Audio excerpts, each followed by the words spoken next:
Agora, com o avanço que nós temos dos sistemas de informação, é completamente impossível um Estado estar a competir com a Microsoft. Não tenho a certeza disso, porque, por exemplo, no caso dos Estados Unidos, é a Amazon do Sr. Jeff Bezos que fornece esses mesmos sistemas digitais.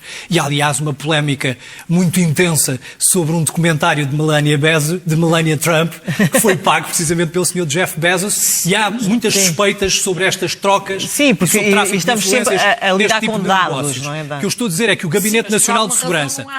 Cília, o que eu acho é que o Gabinete Nacional de Segurança, as Forças Armadas Portuguesas, deviam desenvolver este tipo de tecnologia e nós devíamos apostar, por exemplo, na indústria da defesa, também com fins civis. E, portanto, essa era uma alternativa possível, essa soberania tecnológica nacional.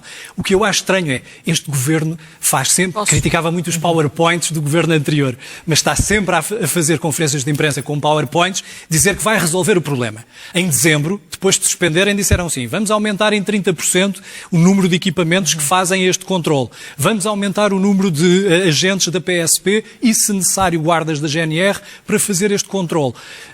Obviamente que este sistema agora parece que não pifou, borregou. As portas estão mais do que abertas do que estavam na altura, durante o governo do Partido Socialista, e, portanto, pela boca morre o peixe. Bom, eu não quis falar do passado porque acho mesmo que numa situação destas nós não temos que estar a responsabilizar. Acho eu que não ficaria bem ao governo e o governo não o fez, não responsabilizou o passado, portanto nem não faria nenhum sentido. Está há 2 anos poder até podia, no seguinte sentido, o que aconteceu no passado não explica o que está a acontecer no presente. Mas o que aconteceu no passado não é, de facto, particularmente feliz, porque situações destas eu já as vi muitas vezes, muito antes deste governo ter chegado, e quando se falava das portas escancaradas, tem a ver com a legislação e com o enquadramento jurídico, não tem a ver com o sistema de controle de passaportes na fronteira, tem a ver com o facto de haver uma manifestação de interesses, em que as pessoas vinham para Portugal e depois, eram controladas nos aeroportos quando... Agora é que não são. Posso acabar. Eu sei que o sistema é perturbador, mas é exatamente o facto de elas serem controladas. Nós não lemos o sistema. Eu acho que quando tem um sistema em que passa um ano e ninguém me consegue dizer, afinal, quantos estrangeiros é que residam em Portugal, acho que alguma coisa correu manifestamente mal, porque é assim das coisas básicas que eu acho que um sistema de controle... E este governo, neste momento, sabe quais são as autorizações os que foram declarados e os que foram... Sabe pelo menos os que foram tratados. Sabe pelo menos os que foram tratados. O que era melhor o governo PS, que era dizer assim, entram, depois logo se vê quando é que a AIMA vai ter vagar de tratar disso, como a AIMA funciona mal. Talvez as pessoas, passado um ano ou dois, saibam se estão ou não regulares no país em que já vivem há um ano ou dois. Isto é uma coisa perfeitamente insensata e que levou até a que muitas pessoas, de facto, talvez não tenham ficado a residir em Portugal. Tenham usado Portugal como plataforma, porque em nenhum país a entrada para a residência funcionava assim. Isto é o que tem a ver, isto não tem nada a ver com controles de passaportes nos aeroportos, são coisas completamente diferentes. Mas já agora, sobre o sistema que pifou, que tinha um problema diferente deste. Eu lembro-me, eu por acaso também estive no aeroporto, a olhar para umas máquinas fantásticas que estavam lá, que tinham sido adquiridas com um concurso, que tinha sido tão bem feito, que estavam lá as máquinas, mas depois havia o problema de as pôr a funcionar e do concurso não ter previsto todos os meios para as pôr a funcionar. E, portanto, as pessoas estavam lá, enquanto os senhores agentes verificavam os passaportes. Portanto, a situação era profundamente lamentável. Eu acho é que eu não uso isso como justificação para este governo, mas convenhamos que vir apontar como bom exemplo o que se passou no passado, convenhamos. De uma referência muito rápida, porque a direita passa a vida a inventar esta ladainha de que as pessoas não eram controladas. Desde a década de 1980, que a lei dos estrangeiros obriga a qualquer pessoa que entra em território nacional seja controlado nas fronteiras aéreas, marítimas e terrestres. Qualquer estrangeiro que entrava em território português era verificado o seu passaporte e, mesmo na manifestação de interesse, tinha que ter um visto de curta duração para permanência em Portugal durante 3 meses e tinha que provar que tinha meios de subsistência para estar em Portugal. Portanto, obviamente que sabia quem essas pessoas eram, porque quando elas entravam nos aeroportos não caíam cá de paraquedas, nem vinham em balsas, de Mediterrâneo. Portanto, a direita gosta de fingir isto, mas há uma portaria de 2006 que determinava que mesmo os vistos turísticos tinham que provar que cada dia de permanência em território nacional Portugal tinham 40 euros de rendimento para esses meios de subsistência. O que a Cecília me está a dizer é que esse controle não era feito. A Cecília está a tentar confundir autorizações de residência com controle de entrada. A Cecília pode-me dizer assim, não havia recursos suficientes para fazer esse controle.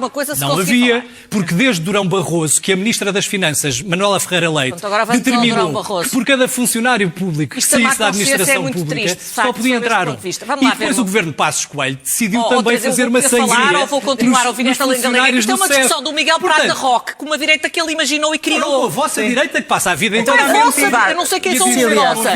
Há uma coisa que eu sei. O que eu sei... Não havia controle em quem vivia cá. E o Miguel sabe perfeitamente bem que é muito diferente fazer um controle no aeroporto para alguém que vem cá passar férias de alguém que vem para cá viver como imigrante. Isto são duas coisas diversas. Quem as transformou nas mesmas e disse, se vem para cá trabalhar, se vem para cá passar férias, se vão ficar cá o resto da vida, se vão ficar cá assim enquanto... Antes fossem porque era sinal que as pessoas que os senhores deixaram cá viver tinham de que viver e podiam viver com dignidade. Mas como infelizmente deixaram de certificar isso com o sistema da manifestação de interesses, muitas delas foram vergonhosamente exploradas.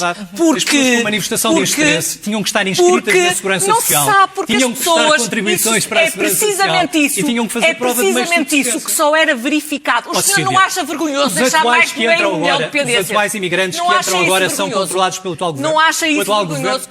Se isso acontecesse, acho. São, até porque não podem entrar de outra maneira, como é evidente. Não podem entrar. Agora diz assim, se alguém entrar com visto... se entrarem com visto de curta duração, não podem estar... Miguel, nós estamos a brincar. Nós estamos a brincar com os argumentos. Está a brincar. Não estou a brincar. Como é evidente, se alguém entrar com visto para fazer férias e depois ficar aqui a viver, está em cumprimento. Não está a cumprir a lei. O problema é que o seu governo criou uma lei em que as duas coisas se tornaram muito parecidas. Quer dizer, eu estou disponível para todo o tipo de discussões ideológicas. Agora, discussões de comparar o que é um visto para turismo, o que é alguém que vem para aqui trabalhar, quer dizer, nós estamos a comparar o incomparável. Portugal sempre foi um destino turístico. Era o que faltava que agora as pessoas que vêm para aqui passar férias,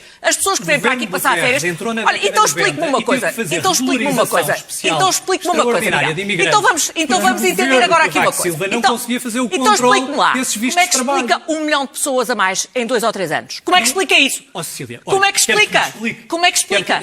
Foi uma explosão da economia. A economia cresceu 20% e ninguém reparou. Permite, explique lá. Então explique-lhe assim. Em primeiro lugar, esse crescimento não corresponde a pessoas residentes em território português. Todas as pessoas que têm autorização... Não. Então qual é o real? As pessoas que têm autorização de residência têm que residir em território português apenas 3 meses durante um ano. Então qual é o real? Olha, o real são... Então quantas são? As pessoas que entram em Portugal...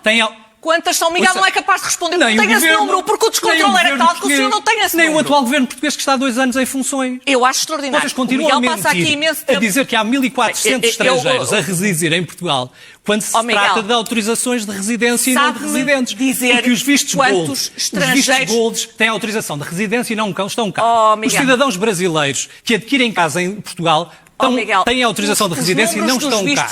Os trabalhadores que entraram em Portugal e foram para a Alemanha, para a Bélgica, para a Holanda e para a Inglaterra não estão cá, mas têm autorização de residência. Aqueles que foram indeferidos... Miguel não é capaz de dizer... No dia em que terminou o governo do Partido Socialista, quantos estrangeiros residiam cá? Quantos estrangeiros residiam cá? Não é capaz de dizer. Os dados do INE não contam os processos que estavam pendentes de regularização. Isso é falso. Os dados do INE diziam que havia um saldo migratório negativo em 2004. Os dados do INE não contavam. E diziam que tinham entrado em Portugal 470 mil estrangeiros. Os dados do INE não contavam com os pendentes. Mas agora não valem os dados do INE? Então como é que de repente apareceram mais 500 mil pessoas? Foi um milagre. Não, pedidos de autorização de residência, não residentes. Avançamos para as lajes, Miguel. Eu tenho que confiar nos dados oficiais. Eu estou a adorar. Eu indo por partes. Que o Governo dê explicações parece muito bem. Aliás, já as deu.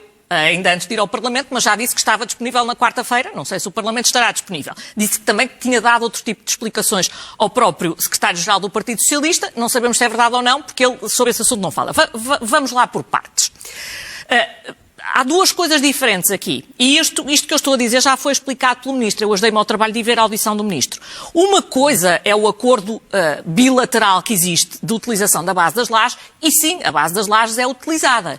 Não significa isso que, enquanto a base das lajes estava a ser utilizada, que Portugal tivesse conhecimento do que ia acontecer em relação ao Irão. Ninguém o diz, Portugal não o diz, os Estados Unidos não o dizem, ninguém o diz, nem isso faz nenhum sentido Era preciso que tivesse os nossos serviços secretos fossem muito tontos para não perceber o que se estava a passar. Bem, pelos vistos, os nossos e os do mundo inteiro, porque não me parece exatamente, isso não é verdade. não me parece exatamente que houvesse que toda a Europa estivesse absolutamente informada do dia em que o Irão ia ser atacado. Vamos lá, por partes. Em segundo lugar, também foi muito clara a posição do governo português. E eu até vou ler as mesmas coisas que o ministro Paulo Rangel disse já no Parlamento. Não apoiamos, não subscrevemos e não participamos. E puseram 3 condições para que as bases das lajes pudessem ser utilizadas. Todas que era elas que violadas. não houvesse alvos civis e que só em resposta a um ataque concreto no respeito pela proporcionalidade Todas elas violadas. e pela necessidade. E depois fez uma pergunta que me parece e que eu acho que mostra a hipocrisia disto tudo, que disse assim: se todos os países da Europa estão a agir como de facto dizem e não deixam sobrevoar o seu território, como é que os aviões vão das lajes até ao Irão? Ou até ao Médio Oriente? Porque era impossível irem. E como é evidente, a Europa, de alguma maneira, estes aviões estão a passar em cima do espaço aéreo europeu. E, portanto, isto mostra a enorme hipocrisia acho eu, de vários responsáveis políticos que dizem que se fôssemos nós, não autorizava. Tenho as maiores dúvidas que não autorizasse. E, sobretudo, eu lembrava aqui uma coisa. Acho que nós devemos ser inteligentes. Da maneira que o mundo está atualmente, não me parece nada impossível chegar a um momento em que a Europa vai ter mesmo que bater o pé e dizer não sobrevoam o meu espaço aéreo porque nós não autorizamos. Eu teria alguma calma em fazer declarações para depois não acontecer, por exemplo, como aconteceu ao chanceler alemão, que fez as declarações e depois veio quase pedir desculpa. Eu prefiro um país que diz a verdade e que diz o que é admissível. Mas como somos o cão amestrado dos Estados Unidos, isso se resolve. Enfrentar o Trump. Porque fazer nós cachorrinhos amestrados, que corremos atrás do Trump, a ladrar-lhe nas pernas, porque ele nos dá um pontapé.